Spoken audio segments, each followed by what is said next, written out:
80 ते 85 आमदार काँग्रेसचे निवडून येतील असा रिपोर्ट। पण नाना पटोले नेमकं काय म्हणाले?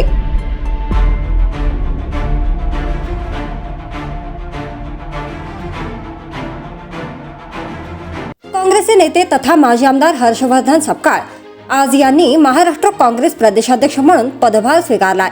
यावेळी काँग्रेसचे माजी प्रदेशाध्यक्ष नाना पटोले यांच्यासह खासदार वर्षा गायकवाड यांच्यासह अनेक नेते उपस्थित होते।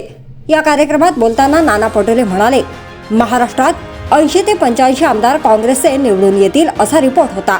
तसेच भाजप 50 ते 60 जागा निवडून येईल असा सर्वात मोठा पक्ष काँग्रेस ठरेल अशा पद्धतीची परिस्थिती होती असं नाना पटोले म्हणाले। नाना पटोले नेमकं काय म्हणाले? नाना पटोले म्हणाले, महाराष्ट्रात लोकसभेत काँग्रेस चांगल्या जागा जिंकल्या आहेत, विधानसभेत देखील आपण जिंकलेल्या आहेत। मात्र भाजपच्या केंद्रीय नेत्यांनी आणि निवडणूक आयोगाने लोकशाहीचा गळा घोटण्याचं काम केलंय। मात्र लोकांनी आपल्याला मतदान केलेलं आहे। 80 ते 85 आमदार हे काँग्रेस पक्षाचे निवडून येतील असा रिपोर्ट होता। तसेच भाजप 50 ते 60 जागा निवडून येईल आणि सर्वात मोठा पक्ष काँग्रेस ठरेल अशा पद्धतीची परिस्थिती होती। पण आपल्याला कशा पद्धतीने हरवलं गेलं हे आपण निकालाच्या दिवशी पाहिलं। आम्ही निवडणूक आयोगाला विचारलं आहे की जेवढी संख्या तरुणांची नाही त्यापेक्षा जास्त मतदान आलं तरी कुठून?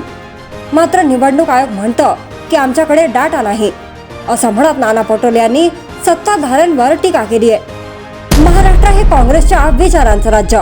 नाना पटोले पुढे बोलताना म्हणाले, काही नेते पळायला लागलेत पण त्यांना पळू द्या। महाराष्ट्रातील जनता काँग्रेस पक्षाबरोबर आहे। पुढच्या काळात काँग्रेस पक्ष सत्तेत आणण्यासाठी तुम्ही आणि आम्ही मिळून काम करू। त्यामुळे कोणत्याही भानगडीत पडू नका। आपण लोकांचं काम करायचं। सर्वच लोक हसतात, मात्र त्या लोकांची काळजी आपण करायची नाही। पण जेव्हा आपले सर्वात जास्त खासदार आले तेव्हा सत्ताधाऱ्यांना चिंतेचा विषय झाला। महाराष्ट्र हे काँग्रेसच्या विचारांचं राज्य आहे असंही नाना पटोले यावेळी म्हणाले।